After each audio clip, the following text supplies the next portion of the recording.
Live already. Hi, I'm Heather, and I'm going to use YouTube as a co-working buddy, as well as a place to speak out some of the ideas that I have as I'm trying to continue formulating them in a way that makes sense to most people instead of just me. And being a verbal processor, it helps to be able to have some way of speaking it out loud and then going ahead and since I record it so that I can go back and listen again. So it kind of becomes like a committee meeting with myself and or different aspects of myself coming forward without having to all be present at the same time. So like what that means is so there's this like professional part of me, this extraordinarily trained through I got paid to learn so much that comes into play now as a entrepreneur who is also wanting to teach other entrepreneurs how to be better entrepreneurs without it being that whole like I don't know that bro thing. What I don't even want to talk about like that. Was redefine entrepreneurs as the folks who are so committed to themselves and not allowing the system to take over their lives, that they're willing to be brave and step outside of the norm and create their own thing, which I honestly believe is what humans are naturally meant to do. And that's part of the reason why folks are so fucking miserable working for other people in lame conditions. Like no one should have to work under fluorescent lighting, for example. It's a torture. Anyhow, yeah, so anyway, right. It's that really executive functioning level of my expertise that is having some challenge coming back online after I left my professional career in 2016 due to severe burnout, uh, autistic burnout. Now I understand that in retrospect is part of the reason why I've had such a hard time recovering fully. But adrenal burnout was also a big piece of that. And that came from forcing myself to try to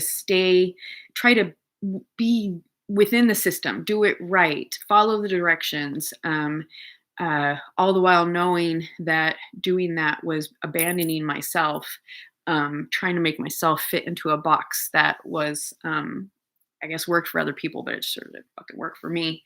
And all the while I was teaching other people how to do the things that I did, especially focused on administrative assistants, but really those administrative assistants who that title really doesn't do them justice. The folks who no one else knows how to do with things, they're like, go ask Heather. Heather will figure it out. It doesn't matter if it has absolutely nothing to do with my job description. I always was having bosses come to me or their bosses come to me and say, look, you really seem like the only person who can do this special thing. And we're going to ask you to do it. Figure it out. The figure it outers. I also appreciate being able to practice what it's like practicing a speech, except for not giving a speech. Anyway, bringing on the full committee, which includes the professional Heather who taught other people how to organize themselves, how to support other people in organizing themselves, how to plan ahead, how to go from the idea of a project to the completion of a project with all of that with kind of minimal supervision and hand holding. And so, I the first, let's see, my first job was the laser sighting devices for handguns company. I was their first employee. It was a startup, as well as like office manager, and then I was an excellent salesperson. I did a really great job with selling laser sighting devices. Anyway, don't want to go on that tangent. The professional part of my career that spanned 1997 to 2003, and then a little bit of special projects after that for a while. a big chunk of my time was spent in developing training for administrative assistants. I often would start with them as like a receptionist, entry level. They've never worked in an office before, so they don't know this. They don't know anything, or they've done some, but they're not ready to actually be, you know, that next level. We're starting as receptionists. And I would take these folks who had never had any sort of office job before, and I would teach them from the ground up, like, this is how you plan for your day. This is how you block out time so that you do the things that you need to do. This is how you keep track of your tasks so that you don't have to try to keep them in your head. This is, so very concrete beginning stuff.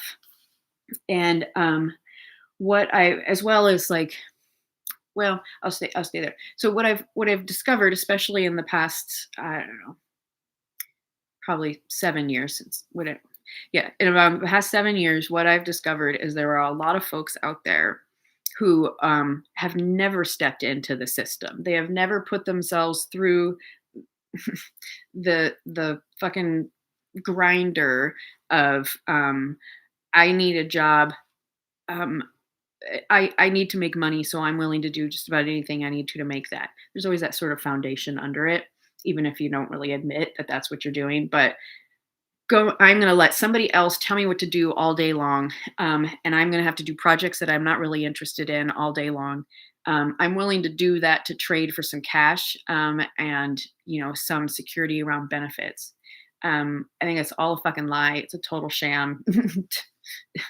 You're not as secure as you believe you are. At any moment, you could get downsized, you could get laid off, you could get sick, you could get hurt, you could just be the victim of somebody's fucking whim that day. Like, there's so many different things that can go that are out of your control, and the idea that you have stability when you work for someone else is really not true. Anyhow, these folks have never put themselves in that situation, so they actually don't know how to structure their days. They don't know how to like uh, follow their energy flow so that they actually don't burn themselves out, but while also still getting things done. They don't really know the value of their own time. They don't know how to estimate time. They have no idea. Like, money and cash is just a concept that's difficult to grasp. Is kind of another part of their general makeup. But the main thing is never having learned within a system like a college or corporation or something how to organize yourself. If you've never learned that, and you've never tracked your time, that's a huge one. If you've never done a timesheet basically on some sort of regular basis, then it's really hard for folks like that to get much done, to feel successful. They always feel like, I'm not doing enough. I'm stupid. I don't know what I'm doing. I know, I don't even know where I went with that, but it's mostly I'm just letting myself go. That's where I'm coming from. This professional expertise, as well as a lifelong, deep interest, special interest in that sort of stuff. I don't even come up with the words right now. I don't even want to. It's time for me to get on my castor oil pack. That's what it is. Kind of went on a bit of a tangent that I didn't intend to. Anyway, it's nice to have my professional self coming back online slowly, but while I also honor my true needs. Some of those being, I need lots of time to do things like castor oil packs and lying down and a little bit of cardio. Like, there's a lot I need to do for my body, and if I was out of the house working for other people, or even working from home for other people, I just don't know how I would ever get it done. So I'm going to team that up. I'm going to do castor oil packs on my knee and my toe. Recently started actually doing castor oil packs because I always thought they were dumb, but people were always telling me to try it, doctors and naturopaths and acupuncturists. And finally, I've been in such acute pain that I've actually been doing it. And I found them to be really beneficial. I am totally into castor oil packs now. And the main thing is that even when my toe, which has severe pain sometimes, or my knee which has severe pain sometimes, was in a flare, the castor oil pack worked at least as good, if not better, as my anti-inflammatories that I use that take care of pain. So very effective for that, but it's great as a proactive thing. Both my toe and knee are still freaking out, but they're not bad right now. That's why I'm going to do a castor oil pack. Now, before they get bad, maybe I can avert that altogether. And I'm also doing basically a pomodoro series, which is 25 minutes working, then 5-minute break.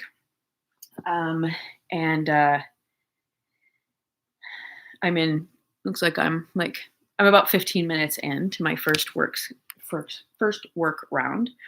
And I'm going to, I hadn't set a timer. So if I'm 15 minutes in, I have 10 more minutes, and then I'm going to take a 5-minute break.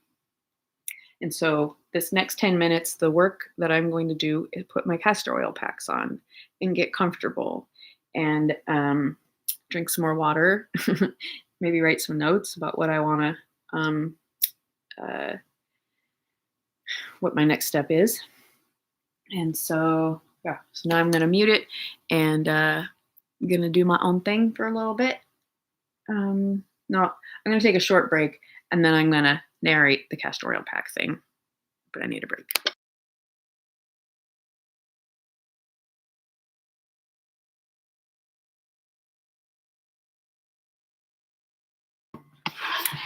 Yeah.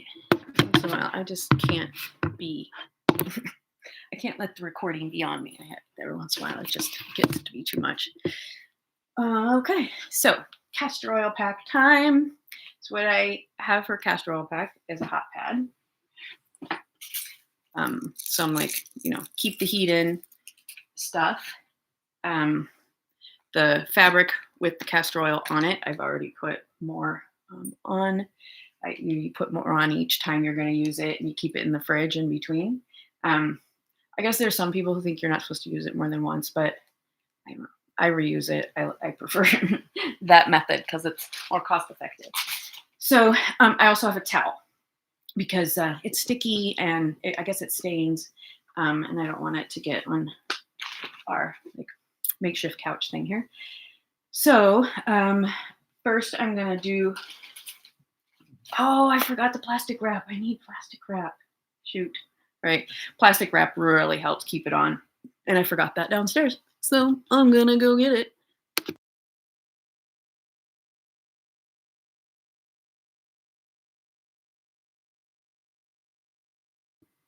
Okay, now I'm situated. And I have to be careful. I have to be comfortable to be in a position that I'm going to be comfortable for at least half an hour. 45 minutes is what I'm aiming for here. So here we go. First is my knee. Most of the directions say don't touch it, but I don't. It's too much trouble to be all careful about touching it, so I don't care. So I'm just putting this over my whole knee area, and then I'm going to wipe my fingers, and I'm going to wrap that with plastic wrap, which will hold it onto my leg.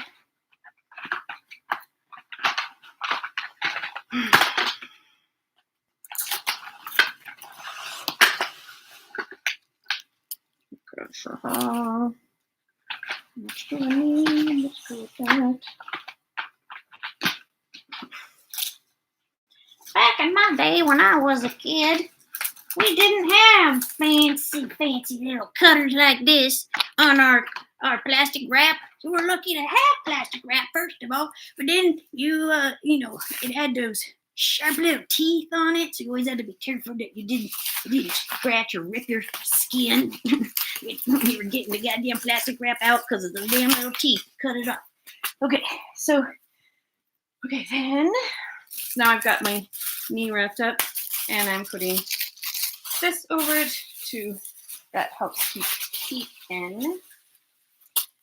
And now I am going to cover that whole little setup with this towel that I already had prepped.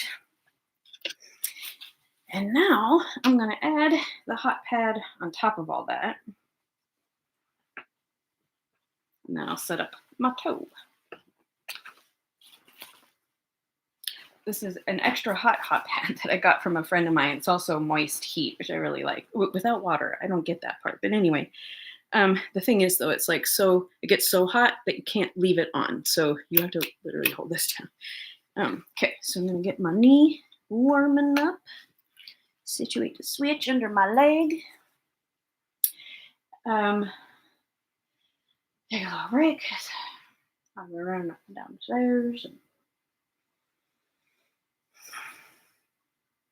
I would feel really stressed out right now if I worked for somebody else because I would have had to take a sick day. I would have had to be thinking about what is not getting done. What am I going to have to, what pile of crap am I going to be buried under tomorrow?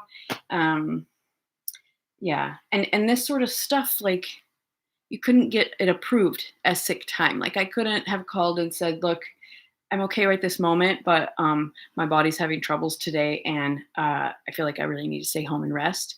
That's only going to fly so many times.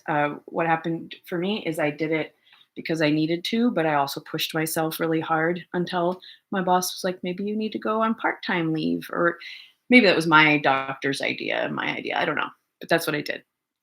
Part-time leave for a while, and then I went on full-time. Anyway, okay, so knee in the hot pad.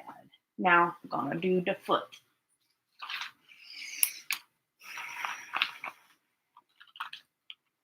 Okay, so this I have a long piece of something. I guess you're supposed to use like particular kind of fabric, some sort of wool or unbleached. I don't know. Don't quote me on what stuff you're supposed to use. Just look that up. Anyway, I'm putting it. I'm covering as much as the whole toe area that I'm having trouble with as I can. And now I actually put, no. Okay, now I'm going to do the plastic wrap.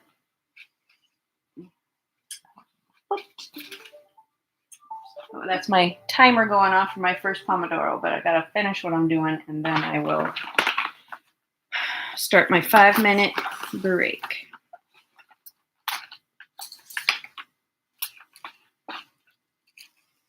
Okay.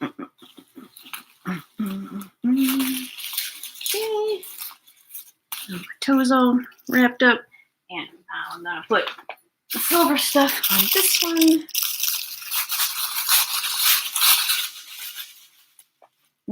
Oh, and now, yeah, put that over in a towel.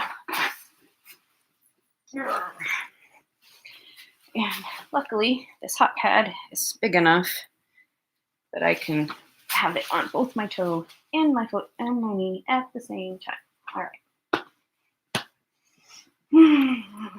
Shoot, I forgot. There was one more thing I was going to get, but I'm done now. I have to sit. Okay. I'm going to take my 5-minute break.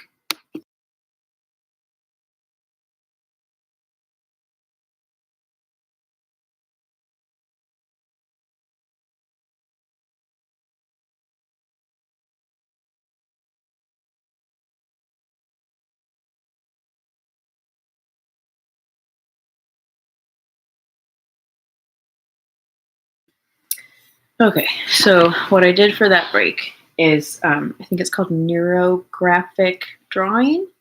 I just kind of stumbled on it, I think earlier this week or something, maybe. Earlier this week.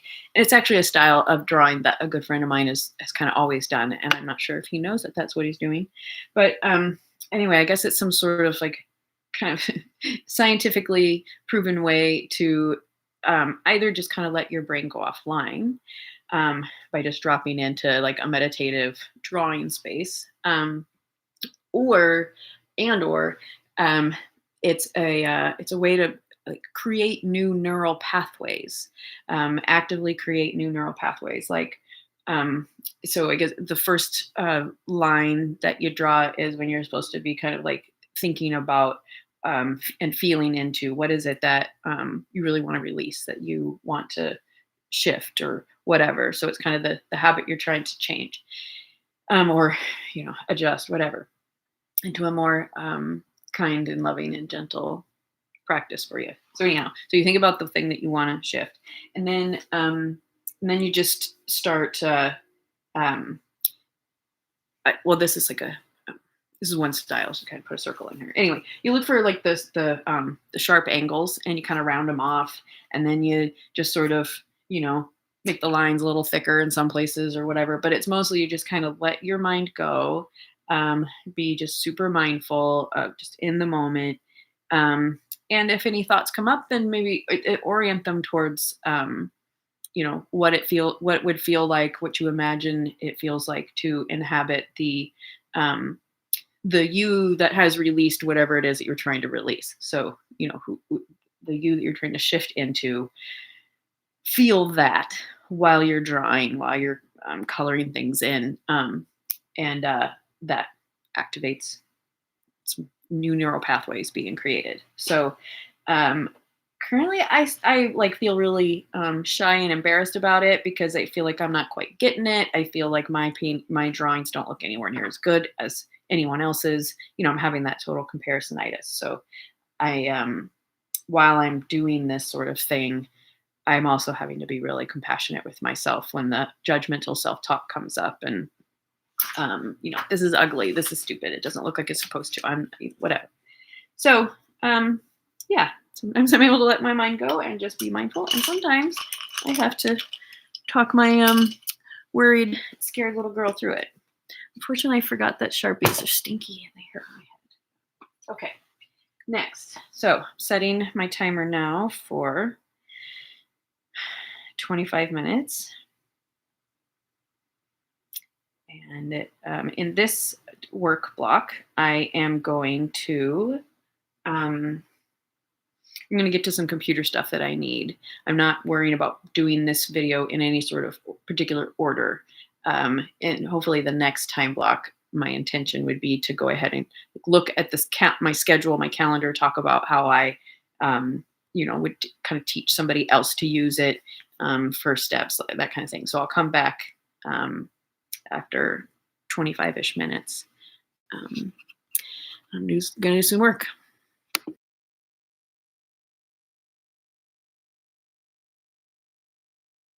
I feel super good about that work block. I got done. I my assistant's timesheet, found that she didn't actually receive the last payment I sent her, so I had to research that, make sure that it wasn't an issue on her end. Reach out to her. Then I updated caught up my budget and checking account, balancing my budget, balancing for my business. And I knew I did some other stuff. Oh, while I was working, I do like to have some music on in the background, but I can't have words because that's distracting.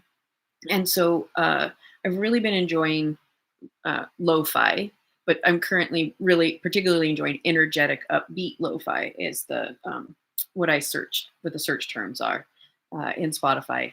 And it's nice. It's not distracting. It's not, doesn't make me tired like massage music would or something. So that was another thing. I feel like there were some other ways that I was productive I'm really proud of, but that's a good start. That was I feel like I got a lot done in 25 minutes. So now it is time for me to take a 5-minute break. And I realized that one of the ways I can indicate I'm away and nothing interesting is happening is that I have a friend's card here that she made.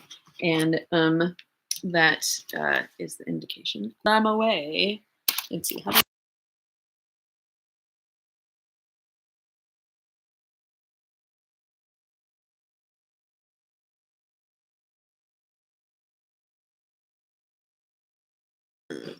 It's been muted the whole time. Oh well. I don't even know if it recorded the energetic upbeat lo-fi.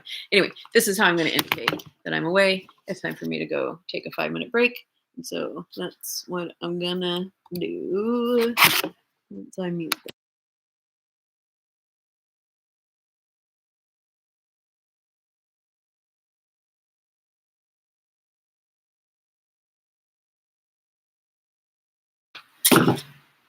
All right. So in that little break, I went back to my neurographic drawing, but I started a new one. I realized I went and looked at a couple of quick videos to just kind of refresh my memory on what other people were doing and why I kept like, why does this not look like I want it to look? I think it's just because mostly I was using too fat of pins. So I gave myself a break by like, okay, I don't know how to do it. I'm gonna go look and see how somebody else did it, so that I'm not trying to figure it out, and then come back and do it a little bit. So that's how I spent my 5-minute break. I've been continuing to cook my castor oil packs with my hot pad, but I also just realized that it's been off my foot for a while, so I gotta reposition. All right, so finally going to talk about the damn scheduling thing. Not the damn scheduling thing. Okay. Sit.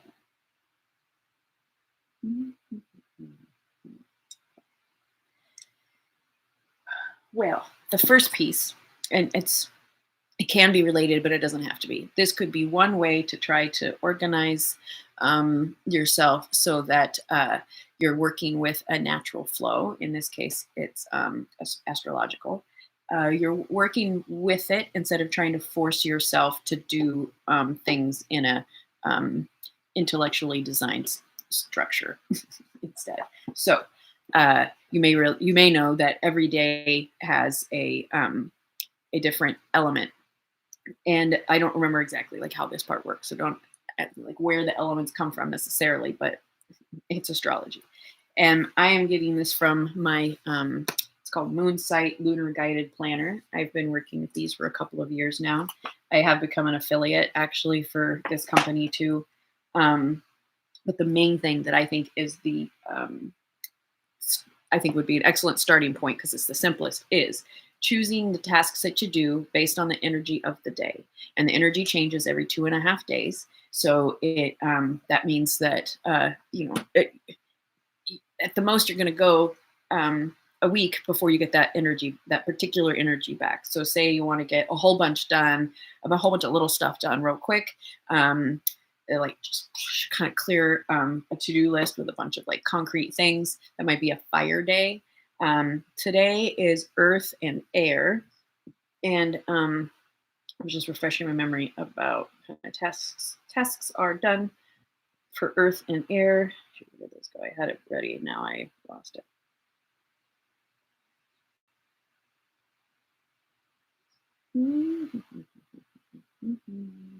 Okay, here we go.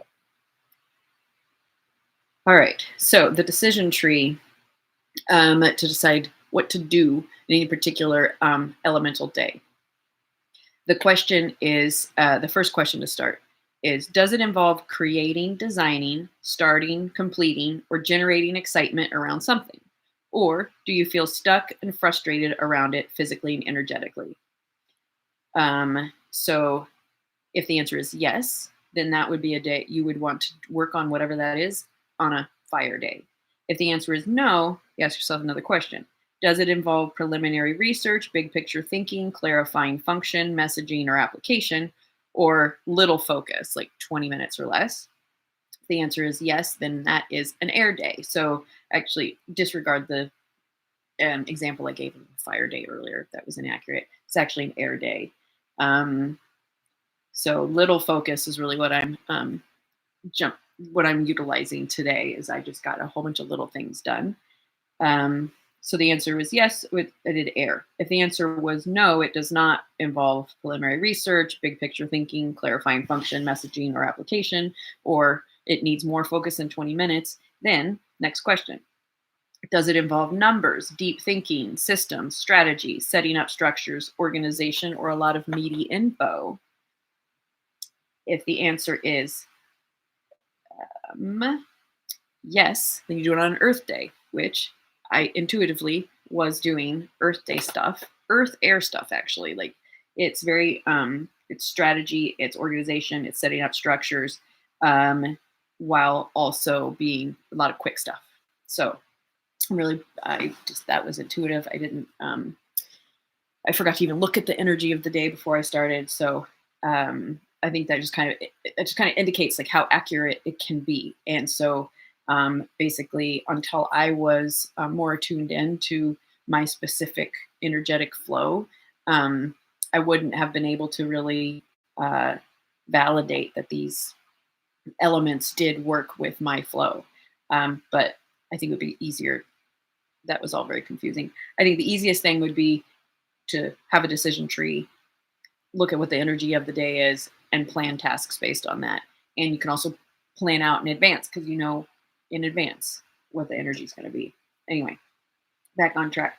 So, in this case, whatever the task example is that I'm asking questions about, it doesn't require system strategy, setting up structures. It's not meaty. So the answer is no. Does it involve working with your emotions, intuition, working with the pain and trauma or struggles of others or yourself, or does it seem counterintuitive? Yes, water. That's kind of like a journaling day. That's um, really, that's a processing period, a time where you do some processing, working with your emotions. If something just doesn't seem to be kind of coming together as counterintuitive, then that's a water day. If the answer to that answer was no, then the last question is it a specific task or is it a giant project and problem?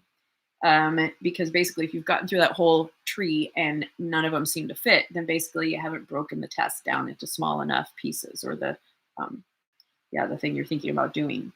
So whether it's not specific enough or it's a really giant project, then you need to break it into smaller pieces first, and then go back to the decision tree. Um, I would just like put it up, but this is the Moon Site business plans flow chart, and I don't think, yeah, she wouldn't like it if I shared it. But in like a really concrete way where you can copy it. Mainly, I was trying to convey like there's different elements for each day, and there's very specific things that you can do that align with the energy of that day. So if you, like, for example, if you're trying to do fire tasks on an air day, um, um, or even a water day, like then you can even like visualize, oh, obviously my fire is not going to really be catching today because it's a water day and that douses fire. If you really need to do some really super concrete stuff, but your brain just doesn't seem to be coming online, maybe you need to wait a couple more days for you need an Earth Day, and just go ahead and let your brain take a break because it's Air Day. So that's the other main thing, is that there are certain times when you are supposed to rest and let your just brain recover, and if you're working straight through those days, then you're going to continue to get more and more burned out. So yeah, that's someplace I'm really excited to kind of introduce people to this idea that the element of the day can inform what you work on. What I haven't quite figured out is how do I share that without me being out of integrity with it being somebody else's work. It's not her work. The idea of the elements and the idea that certain tasks go with it, but what is her specific content is the way she's created a flow chart around it, and kind of, yeah, it's the piece around exactly learning it that's really hers. So I'm trying to work with that as a way of learning this concept, but now translating it much more simply, because the gal I work with, she's great, but too many words. She just uses too many words. Anyway, so that was that's one way of organizing yourself. I am getting. I really feel like that's a good place to start, especially if when you think about your Google Calendar and planning things out in your Google Calendar, and that makes you just like want to pull your hair, then maybe starting with element, working by the elements is the best way to start. However, I do really like using my Google Calendar primarily because I really want to know how long things take, and I don't think I know anybody who's able to accurately estimate how long things take, and so that plays a big role in being overstressed and running late all the time, and having to do things in a hurry, because not correctly estimating how long things actually take. And then two, another thing that I see a lot of people not do, which I do, is include travel time, include prep time, include, like, I literally put in my calendar to take a shower. And that's not because it's not because I'm really having a problem remembering to take a shower. It's because it takes time. Everything I do that takes time has to be in my calendar, or else I am not going to. I'm going to overfill my day. So I do use color coding too, but I'm going to try and keep it simple to start with. So um, there's all these blocks, and each one of them is indicating what I plan to do that hour or what I have done. But the first step is I identify every single thing that I have to do every day, um, or tend to do every day. Shower, that needs to be a half hour time block. I don't have to pick what time it's going to happen, but I need to create a half hour recurring block for every single day for shower. And then obviously I need to eat. So that takes time to get something out of the fridge, heat it up, to actually eat it. All of that, like, I give myself a half an hour for that. So I have breakfast and I have lunch, and I have a half hour block. Now, does it take half an hour? Not usually, but that also gives me some slush time. It gives me a little bit of a break. So that's another block. Um, my exercises I put in, so that's another daily activity. Honestly, like, connection with friends and family. I do that often enough that I kind of block out time on my calendar to make sure I'm doing it. Now, the important thing to keep in mind is the other thing about using a Google calendar, or whatever kind of digital one you want. You're not writing it down and then having to change it and having to rewrite it somewhere else. You're literally just like, oh, I didn't actually end up eating breakfast at 10:15. I ate at noon, so I'm gonna move it there. I'm down there at noon. And it's really just so that you can look at your calendar and you can go, okay, I need to go to the store at 5 o'clock. It's going to take me 15 minutes to get there. And I have all these other things to do. So I got to move them around to make sure I can get to all of it. Yeah. And I'm not speaking to it real linearly. And that's part of why I don't work for somebody else, because my executive functioning is not always on, and my access to language is not always consistent. All right, but I just want to, okay. I'm going to start with step one. So step one, if you want to try to make sure that your calendar and schedule actually reflects what you actually do and what you actually need to spend time on, you have to make a time, start with at least half an hour for each major thing. Eating at least 2 meals a day, because I don't schedule my evening now, I just the work day. Eating, showering, exercising, resting, rest block in my calendar. Yeah, those daily things, I just set recurring for every single day for all of those. And then let's just say that's all I'm doing that day is just my daily stuff. Then I would go through my calendar real quick and I would move them around. Okay, I'm going to take my shower at 2 o'clock. I'm going to eat my breakfast at 10:30. I'm going to have lunch at 3, whatever. Like, obviously those can move, but that's how I'm kind of planning my day. And then if something else comes up, like a friend says, hey, let's go for a walk, I can look and make sure, am I going to be able to get the things done that I need to get done if I add in an hour walk? Yes, I can. Great. Now I don't feel like I'm stealing from something else, because I can look at my calendar. I see what I'm planning on doing today. So that's step one. Identify what you do all the time. Make a half-hour time block or more. If it takes longer, then more. Make a recurring half-hour time block in your calendar. And then on a day-to-day basis, you just kind of move those around to when you're actually planning on doing them, or retroactively when you actually did it. Now, what you'll start to identify too is that there's some things that always take 45 minutes and you've only set aside 30. So just be realistic, and instead of trying to force yourself to get it done faster, create a 45-minute time block for that thing. Um, because you need to organize yourself around what's actually happening, not what you want to have happen or what you think you can force yourself to have happen. That's why so many of us end up in burnout all the time and constantly feeling like we didn't do it. I didn't do enough. I'm never getting anything done. I just feel like I waste every day. And when in reality, like for myself, for example, I went back and looked at my January, and I'd been saying that sort of shit every single day, but I'd also been putting stuff in my calendar to show like, so at the end of the day, I would look and go, okay, I actually worked on direct client contact and follow ups and invoicing and stuff for 2 solid hours today. I'm putting that on my calendar. So in a couple of days, when I've totally forgotten that I did that, and I look back over my week and go, oh, look at these big time blocks where I actually did things.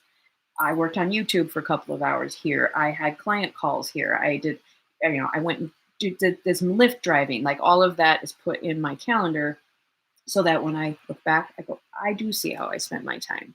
And then when I look at the whole month, I have I posted 25 videos, on, and which channel I put them on and how much money I made and how many hours I worked. Like all of that is actually really easy for me to identify. It might sound like a lot, might sound like a lot of work, but it's more of like it's an investment in myself to keep my stress level as low as possible while feeling like proving to myself that I am actually getting things done that are moving my life forward, and also kind of reducing this constant like, what do I need to do now?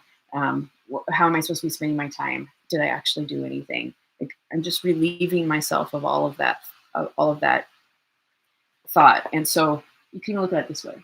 If you spend 15 minutes worrying about what you haven't done yet or what you need to do or writing to-do lists all day long, then like spend that 15 minutes investing in your calendar instead. It takes a while to get used to.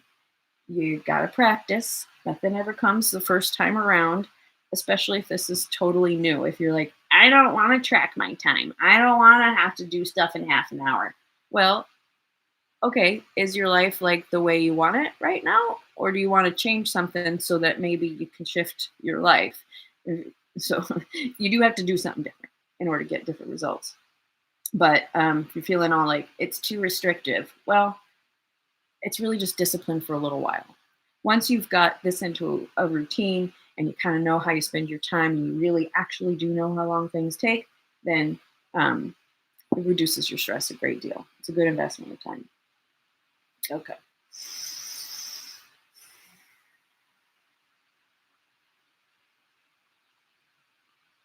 So what I'm noticing is I'm feeling frustrated because I don't feel like this is coming out as clear or basically organized as I wish it was. But that's not how I talk. I don't talk. Okay, so I'm having some compassion for myself around how I feel like I'm not doing a good job.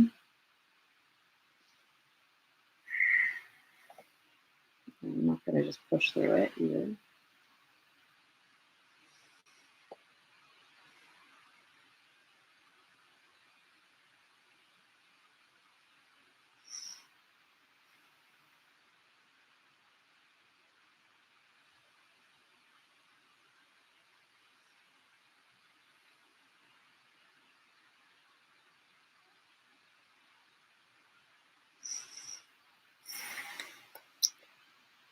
Remember to take 3 deep breaths on a regular basis. I need to remember to pay attention to when my head is starting to hurt. I need to remember that I do not have to complete a concept or an idea or a video or an explanation all at once.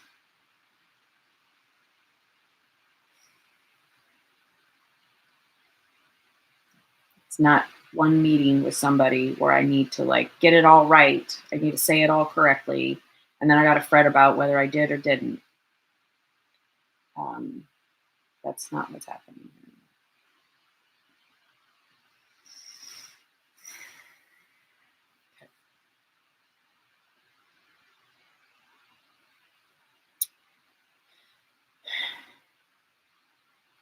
lately, one of the things that makes this kind of challenging is I'm trying to meld.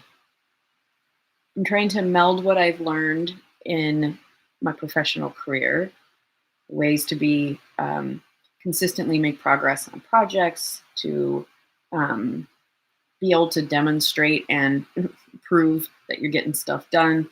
Um, I don't have to do it in the same way anymore. I now can do it instead of their way, basically, the way the organization wants me to do it, the way my boss wants me to do it. I don't have to do that because I'm the organization and I'm the boss.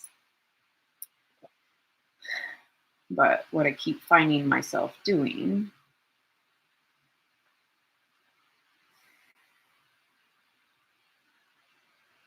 is continuing to act as if I am under that time pressure.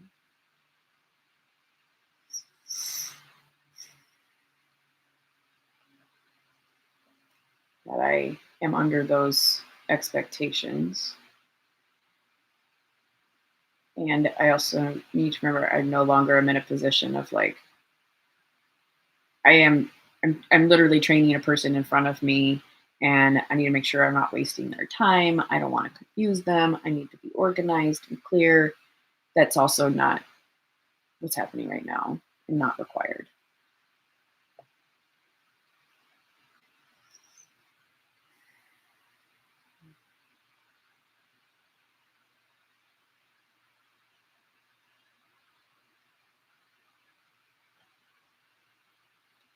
Um,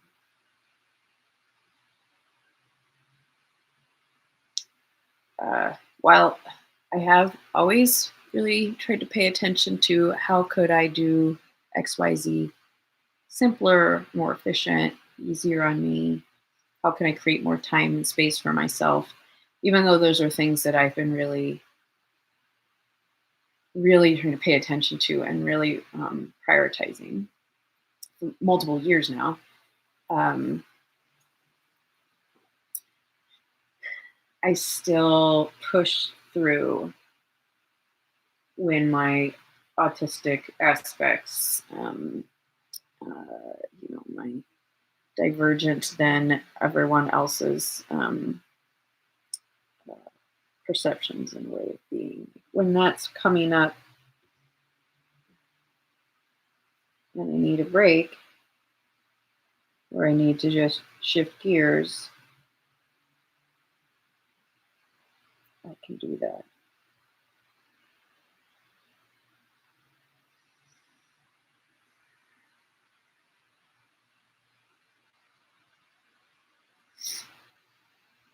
Yeah, I can adjust the lighting so that it feels good to me. I can sit where it's comfortable to me. I can wear the clothes that are comfortable for me.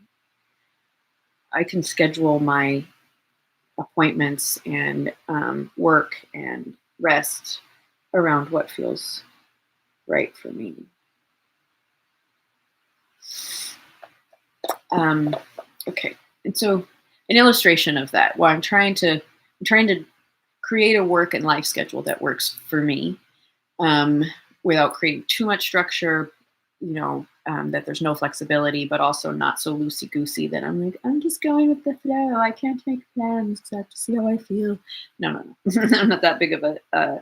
I don't need that anymore. I did for a period of time, but I don't anymore. But by tracking what I what I actually do as well as what I want to do, I have discovered that I frequently tend to want to do short little client follow ups, even a couple friend follow ups. Um, I like to post on Facebook kind of helpful things. That always seems to come up for me around between like 9:30, 9 in the morning, 9:30 in the morning, and like 11:30. Those seem to be my key couple of hours where I want to connect with community. I want to do some quick little things that help me feel successful right off the bat. But there's not a lot of if I notice I'm spending much time thinking about it, then that's not for that time block. But so now, since I've realized that about myself, I try to keep those particular couple of hours available and unplanned, so that if I do indeed feel intuitively guided to go make a YouTube video or post something on Facebook, or follow up with contact. If I feel like doing those things, then I already have left that space available, and I would have created a time block that says what I'm doing. Um, you know, community service on Facebook. I an hour on editing YouTube videos, like whatever it is that I want to do during that time block. I try not to do anything. I try not to plan to do stuff that's not creative, that's fast paced, that's at a specific time, like before noon. Fuck that shit. Fuck any of that. So, yeah, by tuning in to what works for me, moving things around on my calendar to when I actually did it and how long it actually took, I now understand there's certain times a day, on certain days, I like to do these certain things. And so I just plan that way now. I never plan hard things on Mondays. I always seem to need Monday as like a chill day, a creative day, maybe, but mostly chill. But I could only learn that through the process of paying attention to what I was actually doing, as well as what I wanted to do, and recognizing when what I wanted to do and what I actually did didn't match. And oftentimes, what I wanted to do actually wasn't what I needed to do. I might, so like I noticed that my wanted to do often ended up being shoulds. I should do this. I should do that. I should spend time on that. But what I actually ended up doing, often, if I allowed myself to follow my intuition as well as track it in my calendar, so I kind of see what's happening, I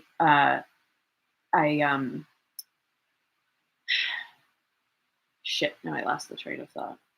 My 25 minutes has gone off anyway, and then it's time for a break.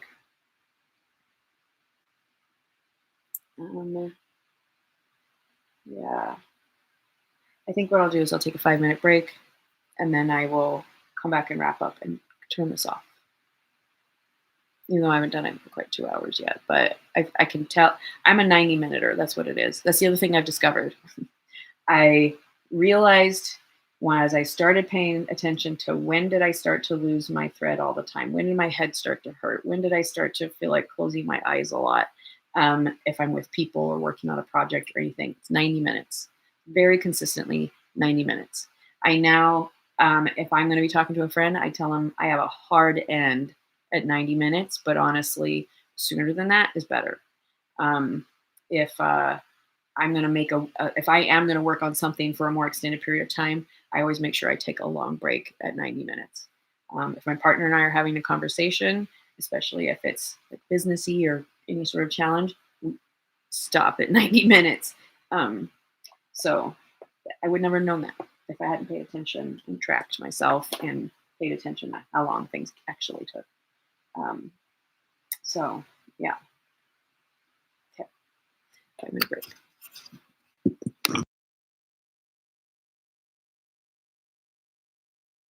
Taken longer to kind of calm, and still hurt a lot. So I didn't come back at 5 minutes. I kept drawing. And now that I'm using a smaller pen, I'm starting to like this. So I will definitely keep doing this. I like how it can be done in just like really short times. So it can be a 2-minute little break. It doesn't have to be a 20-minute project where you get everything out. I can see how this could travel. This it can be done during meetings unobtrusively. So yeah, I'm pretty kind of excited uh, about this. Like, and yeah, I'm not going to spend a bunch of time looking at how other people do it, but I do really like getting some ideas of different ways to. And I don't know. So when I was recently looking, I saw somebody who kind of does different stuff like that inside their shapes, or there's somebody who does triangles and squares of different sizes and then draws different things, different designs inside. So anyway, I am glad that I've discovered this kind of drawing. All right, so wrap up. All right. Oh, I'll update my calendar. Okay. So, I got up, uh, I started like doing things around 8 a.m. So I have in my calendar that I worked on the room, my partner and I's room, because we're having some people over this weekend and it was a disaster. So I worked on the room for a while. While I was working on the room, I have something that says agape video here. While I was working on the room, I was also listening to a John Vervaeke video, where he is redefining um, eros and agape kind of love, as well as philia, but the focus is on agape. Um, and I really wanted to find, like 5-ish minutes worth of the video that I could share with the folks that are coming over, because I don't want it to be real long, but I really want them to hear this redefinition and how agape love is what is at play when you're being of service to a friend, or um, giving of your gifts freely and openly to your community, because you know that that helps. We all rise together is essentially like you give of what you have, to that you're with overflowing, and or what your expertise is. You give of that without an expectation of reciprocity from the specific person that you who may have benefited, but more from the recognition that if you know give in advance, like forgive somebody before they've proven that you can trust them, or proven that they deserve forgiveness, or any of that, by giving in, forgiving, it's a cycle of that person receiving from that giving. Eventually they they rise and come into a position where they're ready to give back. And yeah, it's this whole like selfless giving of time or energy, and it yeah, I'm getting lost again, but that's how I spent some time. Anyway, so it's tracked. And then I spent about an hour, and it was around 9 a.m., responding to some business messages, like doing, I don't know, some really quick things. I sent out a few new messages. I responded to a few. Then I played video games for half an hour. That was my rest period. And then I spent about half an hour making some food and eating it and just kind of chilling out. And then so I have all these stacked. That's one of the things that I don't think anybody necessarily usually thinks of. But I have this whole big block that says record during a pomodoro. So that's in the background of all these things that happened.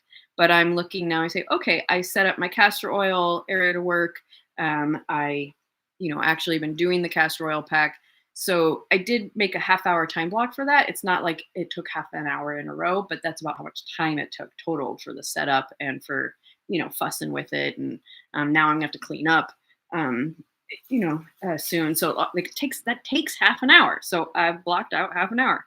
Um, then then I'm going to update the other things that I did. Like for example, I had put a little task that I do on a recurring basis on this afternoon, and I didn't get to it. So I'm going to move that. And that is going to go to tomorrow and see if I can get to it tomorrow. I'm also looking at this going, oh shoot, I had planned to do my Amazon order during this Pomodoro and I haven't yet. And so I am going to go ahead and do my Amazon order before I stop work altogether. And I'm still just updating my calendar on actual things that happened. Okay, so I have spent an hour and a half on, I'm going to say business specific tasks. Business specific, so it's not like me farting around, but I'm also not putting the exact every single thing I put in there. YouTube, record, and budget. Okay, those are the main things I got done during my time block.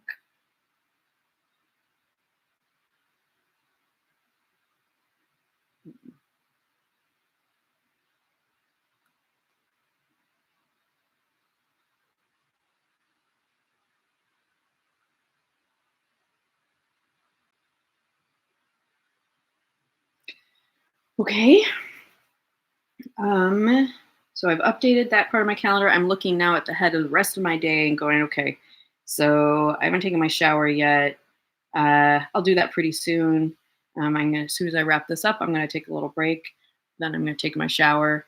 It's gonna give my whole system a chance to kind of go offline because I've been pretty focused for a couple of hours now, and my brain hurts.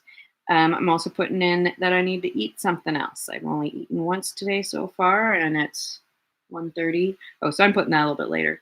Then I have an errand I need to run, so I'm putting that time in.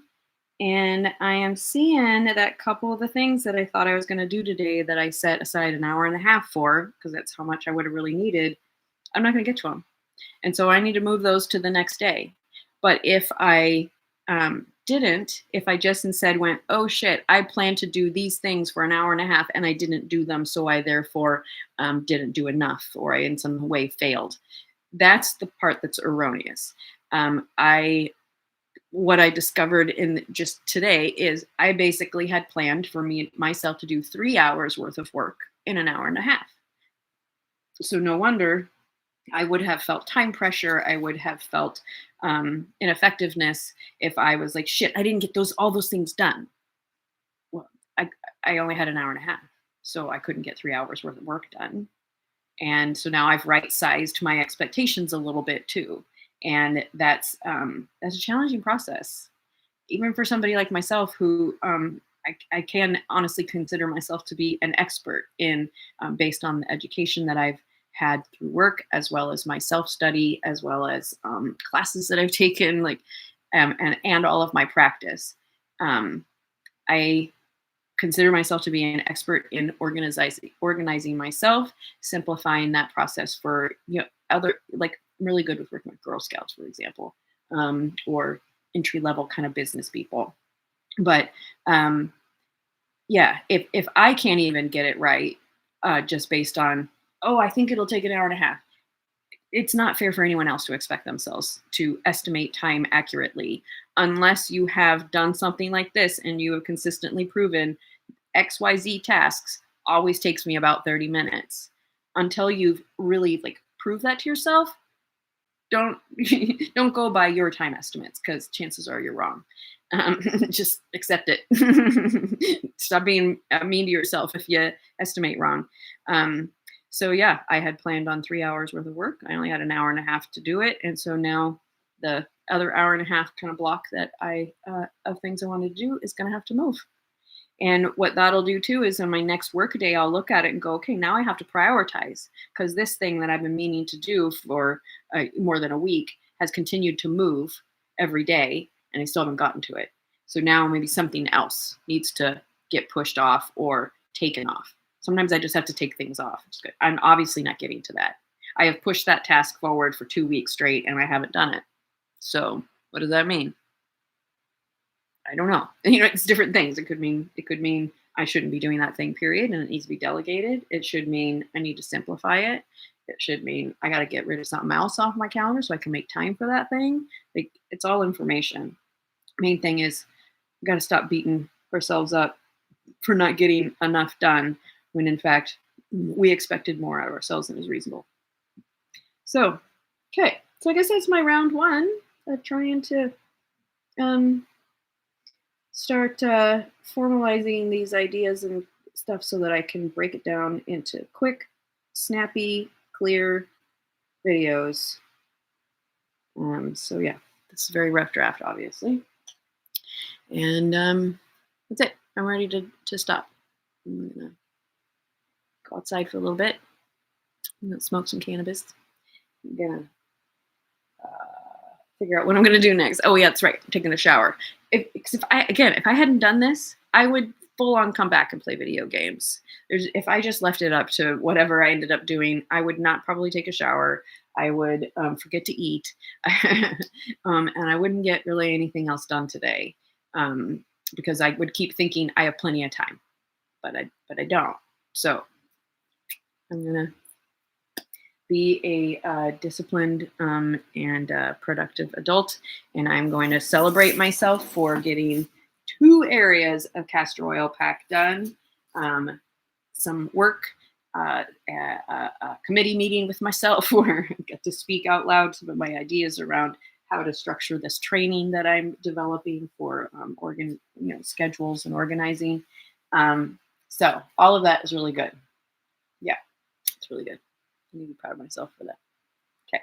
All right. Who knows? I don't really anticipate anybody will ever see this, but if you do, cool. If you found it interesting, great. If not, well, you got to be a fly on the wall for one of my business meetings and work times. Okay. All right. Bye.